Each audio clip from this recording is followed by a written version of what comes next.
नमस्कार। मैं आपका दोस्त चिन्मय कुमार आज यूनिक एजुकेशन के तरफ से आपके सामने कक्षा 8 का पुस्तक वसंत भाग 3 लेकर प्रस्तुत हूँ, जो कि NCERT क्रम पर आधारित है। आज हम पाठ 2 पढ़ेंगे, जो कि लाख की चूड़ियाँ नामक एक सुंदर कहानी कवि कामतानाथ जी द्वारा लिखित है। कहानी को पढ़ने से पहले हम पढ़ने का क्रम जानेंगे। तो चलिए हम पढ़ने का क्रम जानते हैं।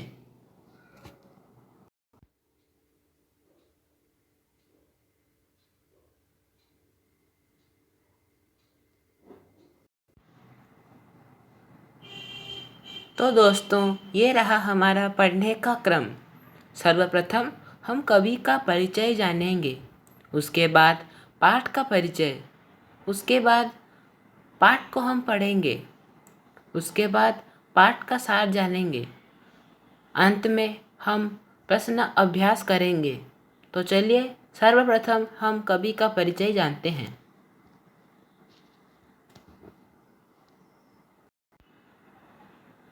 ये हैं हमारे कामतानाथ जी, जिन्होंने हमारे पुस्तक के लाख की चूड़ियाँ नामक कहानी का वर्णन किया है। कामतानाथ जी हिंदी के लेखक थे। उन्हें उत्तर प्रदेश हिंदी संस्थान ने साहित्य भूषण पुरस्कार से सम्मानित किया था। उन्हें पहल सम्मान मध्य प्रदेश साहित्य परिषद की ओर से मुक्तिबोध पुरस्कार, उत्तर प्रदेश हिंदी संस्थान की ओर से यशपाल पुरस्कार, साहित्य भूषण तथा महात्मा गांधी सम्मान प्राप्त हो चुका है। 22 सितंबर 1935 को लखनऊ में उनका जन्म हुआ था। जैसे कि मैंने बताया था, कवि का परिचय जान लेने के बाद हम पाठ का परिचय जानेंगे। तो चलिए हम पाठ का परिचय जानते हैं। कामतानाथ जी की कहानी लाख की चूड़ियाँ शहरीकरण और औद्योगिक विकास से गांव के उद्योग के खत्म होने के दुख को चित्रित करती है। यह कहानी रिश्ते नाते के प्यार में रचे बसे गांव के सहज संबंधों में बिखराव और सांस्कृतिक नुकसान के आर्थिक कारणों को स्पष्ट करती है। यह कहानी एक बच्चे और बदलू मामा की है, जो उसे लाख की गोलियां बनाकर देता है और वह बच्चा इस बात से बहुत खुश होता है।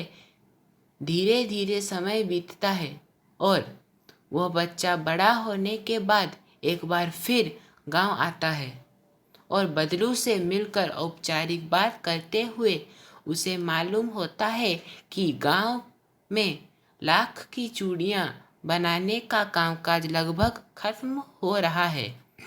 बदलू इस बदलाव से दुखी है, किंतु वो अपने उसूल नहीं त्यागता तथा साथ ही अपना जीवन चलाने के लिए कई और रास्ते निकाल लेता है। इस कहानी में लेखक विपरीत परिस्थितियों में भी अपने उसूल को न त्यागने की सीख देता है तथा उन्हें इस बात पर संतोष भी है। ये रहा हमारा पाठ का सार, जो कि अंग्रेजी भाषा में भी है। तो चलिए उसका इंग्लिश वर्सन पढ़ते हैं। Through this lesson the authors are getting the attention of the readers towards the small scale industry. They say that changing time has an effect on everything. Badlu is a businessman. He makes extremely attractive bangles. The women of the village wear bangles made by him. Badlu is very irritated with glass bangles. He cannot even hear the banging of glass bangles, and sometimes he does not miss to tell two things, comparing the women of the city and the village. He says that the wrist of the women of the city is very delicate, so they does not wear lakh bengal. If the writer often goes to the village, Badlu definitely meets Kaka because he gives him liqueur pills.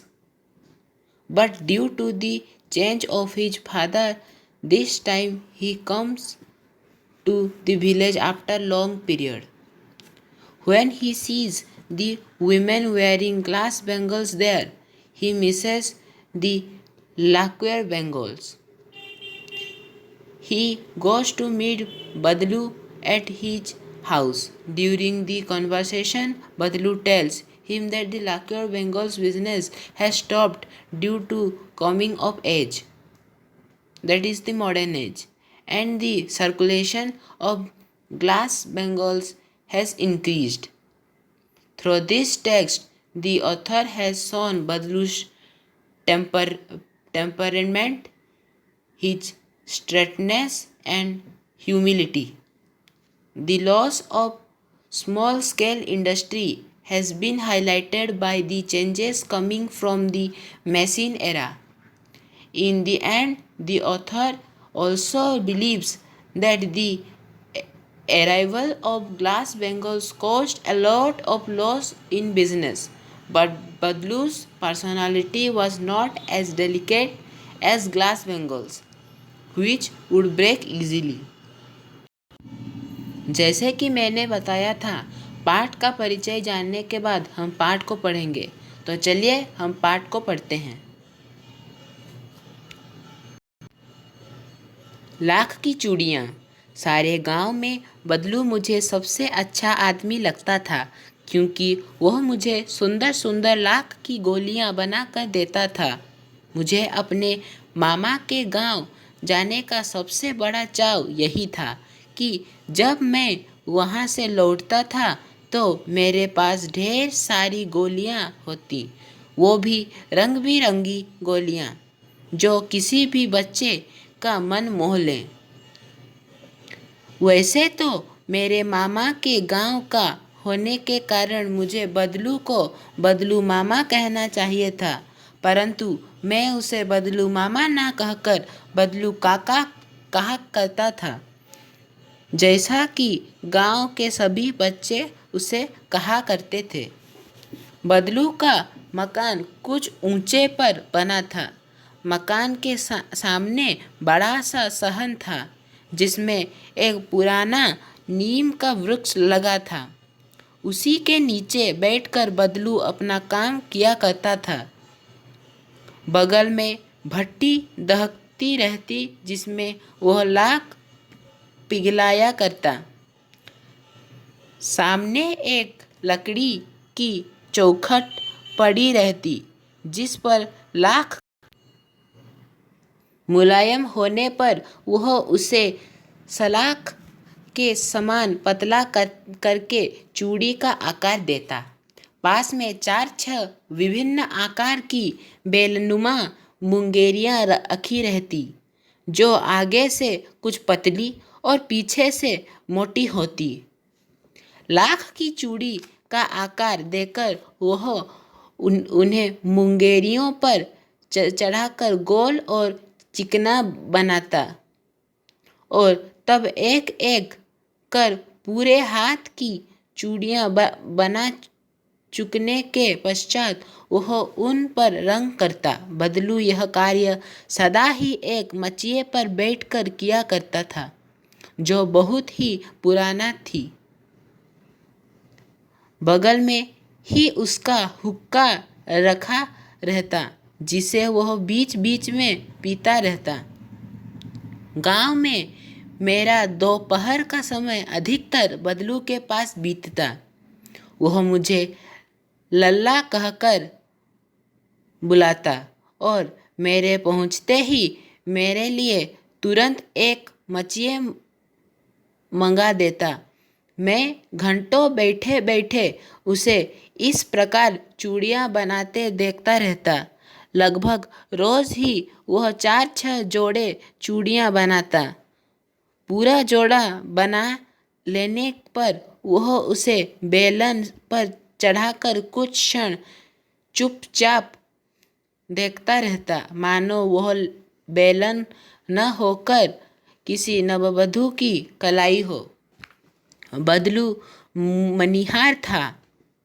चूड़ियाँ बनाना उसका पैतृक पेशा था और वास्तव में वह बहुत ही सुंदर चूड़ियाँ बनाता था। उसकी बनाई हुई चूड़ियाँ की खपत भी बहुत थी। उस गांव में तो सभी स्त्रियां उसकी बनाई हुई चूड़ियाँ पहनती ही थी। आसपास के गांव के लोग भी उससे चूड़ियाँ ले जाते थे, परंतु वह कभी भी चूड़ियों को पैसों से बेचता न था। उसका अभी तक वस्तु विनिमय का तरीका था और लोग अनाज के बदले उससे चूड़ियाँ ले जाते थे। बदलू स्वभाव में से बहुत सीधा था। मैंने कभी भी उसे किसी से झगड़ते नहीं देखा। हाँ, शादी विवाह के अवसरों पर वह अवश्य जीत पकड़ जाता था। जीवन भर चाहे कोई उससे मुफ्त चूड़ियाँ ले जाए, परंतु विवाह के अवसर पर वह सारी कसर निकाल लेता था। आखिर सुहाग के जोड़े का महत्व ही और होता है। मुझे याद है, मेरे मामा के यहाँ किसी लड़की के विवाह पर ज़रा सी किसी बात पर बिगड़ गया था और फिर उसको मनाने में लोहे लग गए थे। विवाह में उसी जोड़े का मूल्य इतना बढ़ जाता था कि उसके लिए उसकी घरवाली को सारे वस्त्र मिलते, ढेरों अनाज मिलता, उसको अपने लिए पगड़ी मिलती और रुपये जो मिलते सो अलग। यदि संसार में बदलू को किसी बात से चिढ़ थी तो वह थी कांच की चूड़ियों। यदि किसी भी स्त्री के हाथों में उसे कांच की चूड़ियाँ दिख जाती तो वह अंदर ही अंदर कूद उठता और कभी कभी तो दो चार बातें भी सुना देता। मुझसे तो वह घंटों बातें किया करता।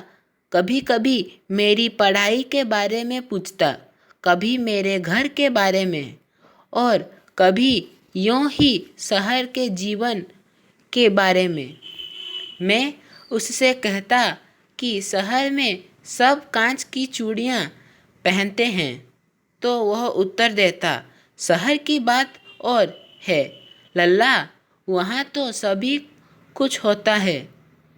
वहाँ तो औरतें अपने मर्द का हाथ पकड़कर सड़कों पर घूमती है भी हैं और फिर उनकी कलाइयाँ नाजुक होती है ना। लाख की चूड़ियाँ पहनने तो मोच ना आ जाए।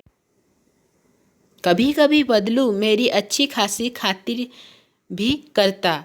जिन दिनों उसकी गाय के दूध होता वह सदा मेरे लिए मलाई बचा कर रखता और आम की फसल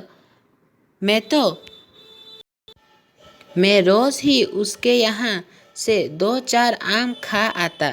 परंतु इन सब बातों के अतिरिक्त जिस कारण वह मुझे अच्छा लगता वह यह था कि लगभग रोज़ ही वह मेरे लिए एक दो गोलियां बना देता। मैं बहुधा हर गर्मी की छुट्टी में अपने मामा के यहाँ चला जाता और एक आध महीने वहाँ रहकर स्कूल खुलने के समय तक वापस आ जाता। परंतु 2-3 बार ही मैं अपने मामा के यहाँ गया होऊंगा। तभी मेरे पिता की एक दूर के शहर में बदली हो गई और एक लंबी अवधि तक मैं अपने मामा के गांव ना जा सका। तब लगभग 8-10 वर्षों के बाद जब मैं वहाँ गया तो इतना बड़ा हो चुका था कि लाख की गोलियों में मेरी रुचि नहीं रह गई थी।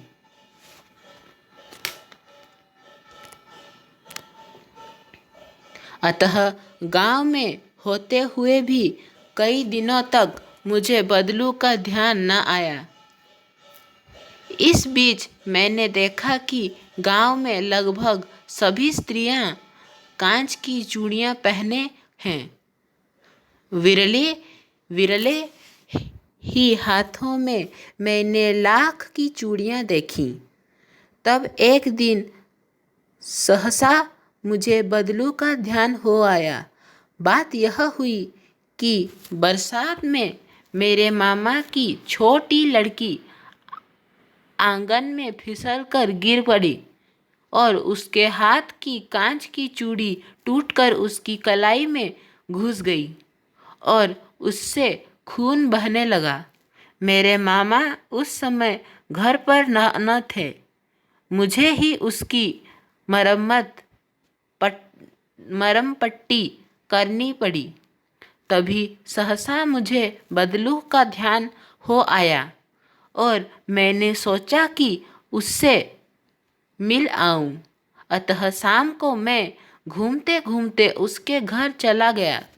बदलू वहीं चबूतरे पर नीम के नीचे एक खाट पर लेटा था। नमस्ते बदलू काका, मैंने कहा। नमस्ते भैया, उसने मेरी नमस्ते का उत्तर दिया और उठकर खाट पर बैठ गया। परंतु उसने मुझे पहचान नहीं और देर तक मेरी ओर निहारता रहा। मैं हूँ जनार्दन काका, आपके पास से गोलियां बनवा कर ले जाता था। मैंने अपना परिचय दिया।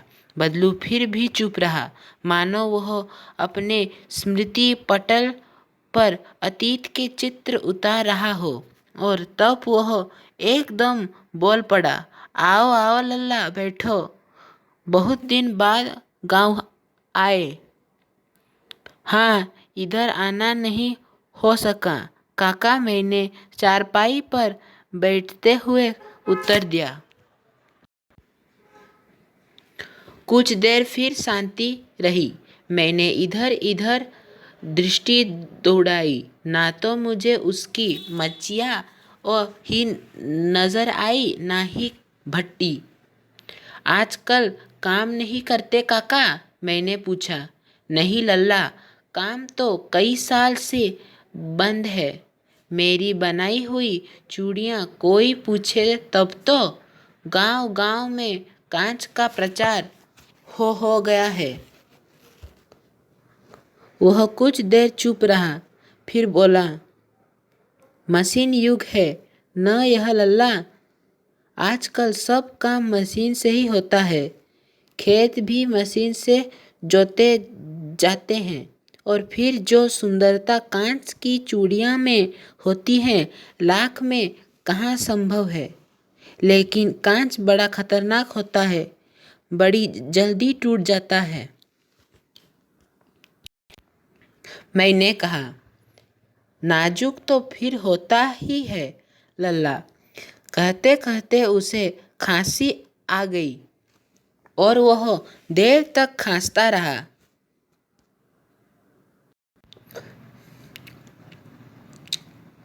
मुझे लगा उसे दमा है। अवस्था के साथ साथ उसका शरीर ढल चुका था।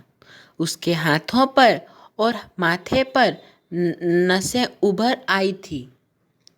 जाने कैसे उसने मेरी शंका भांप ली और बोला, दमा नहीं है मुझे, फसली खांसी है। यही महीने 2 महीने से आ रही है।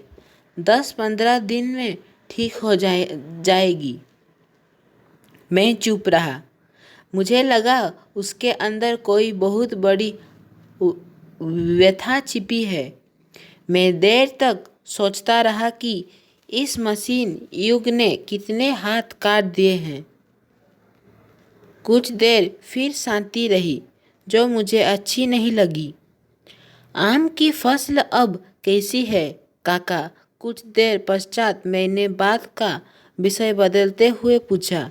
अच्छी है लल्ला, बहुत अच्छी है, उसने लहक कर उत्तर दिया और अंदर अपनी बेटी को आवाज दी। अरे रज्जो, लल्ला के लिए आम तो ले आओ। फिर मेरी और मुखातिब होकर बोला, माफ़ करना लल्ला, तुम्हें आम खिलाना भूल गया था। नहीं नहीं काका, आम तो इस साल बहुत खाए हैं। वाह वाह, बिना आम खिलाए कैसे जाने दूंगा तुमको। मैं चुप हो गया। मुझे वे दिन याद हो आए जब वह मेरे लिए मलाई बचा कर रखता था। गाय तो अच्छी है ना काका? मैंने पूछा। गाय कहाँ है लल्ला? 2 साल हुए बेच दिए। कहाँ से खिलाता? इतने में रज्जो, उसकी बेटी, अंदर से एक डलिया में ढेर से आम ले आई। यह तो बहुत है काका, इतने कहाँ खा पाऊंगा, मैंने कहा। वाह वाह, वह हंस पड़ा।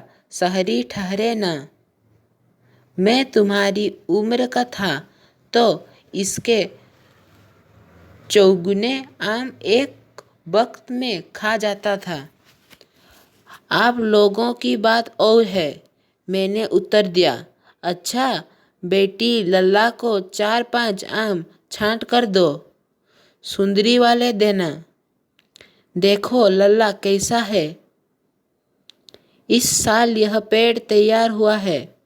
रज्जो ने 4-5 आम अंजुली में लेकर मेरी ओर बढ़ा दिया। आम लेने के लिए मैंने हाथ बढ़ाया तो मेरी निगाह एक क्षण के लिए उसके हाथों पर ठिठक गई। गोरी गोरी कलाइयों पर लाख की चूड़ियाँ बहुत ही फब रही थी। बदलू ने मेरी दृष्टि देख ली और बोल पड़ा, यही आखिरी जोड़ा बनाया था जमींदार साहब की बेटी के विवाह पर। 10 आने पैसे मुझको दे रहे थे, मैंने जोड़ा नहीं दिया। कहा शहर से ले जाओ। मैंने आम ले लिए और खाकर थोड़ी देर पश्चात चला गया। मुझे प्रसन्नता हुई कि बदलू ने हार कर भी हार नहीं मानी थी। उसका व्यक्तित्व कांच की चूड़ियों जैसा न था कि आसानी से टूट जाए। कांपनाथ जी। आशा है कि आपको पाठ समझ आया हो। तो चलिए हम प्रश्न अभ्यास करते हैं।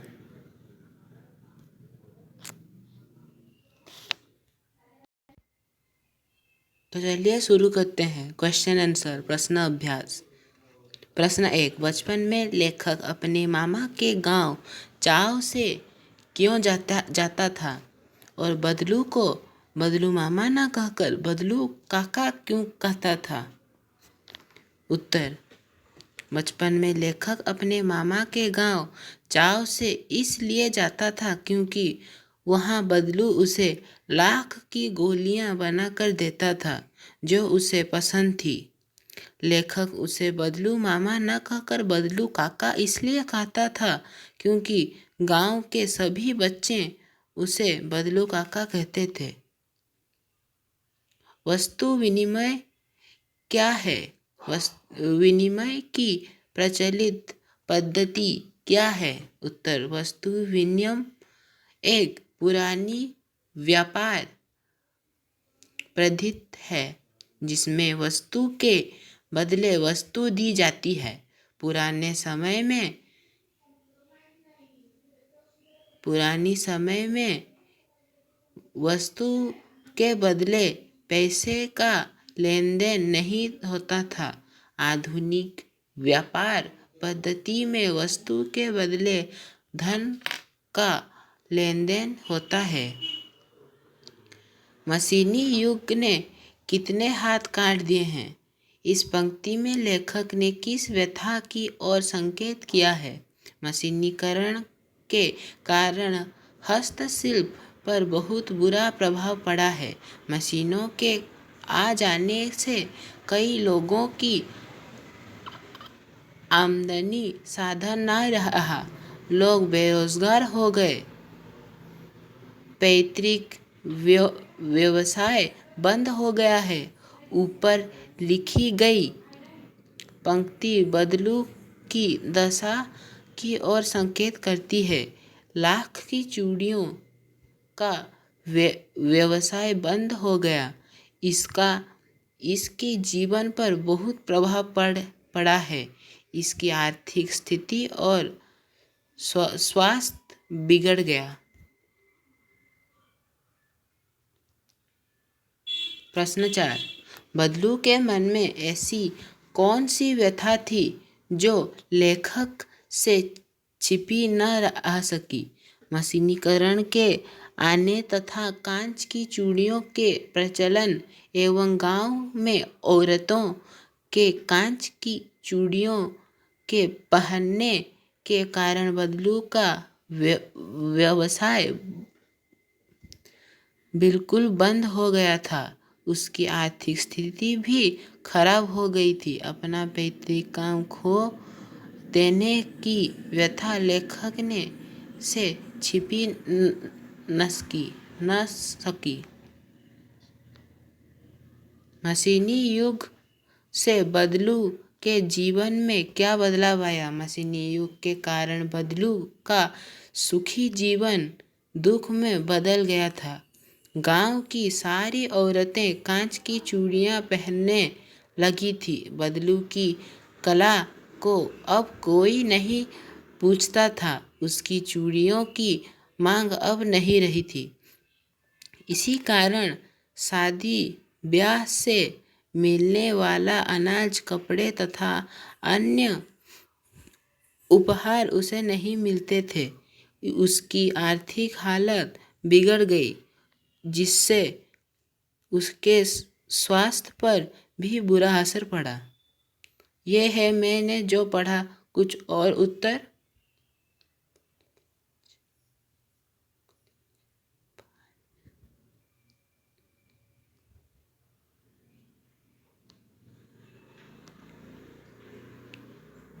यह है लाख की चूड़ियां का भाषा की बात।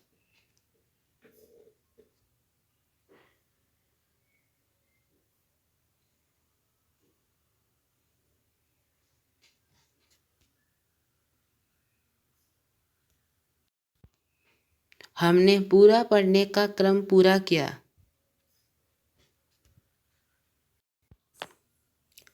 आशा है कि आप कोरोना के इस स्थिति में घर में रहें। So stay home and keep learning. Please like and subscribe the channel to get more and more notification related to this channel, and also share it. धन्यवाद। आगे मिलते हैं।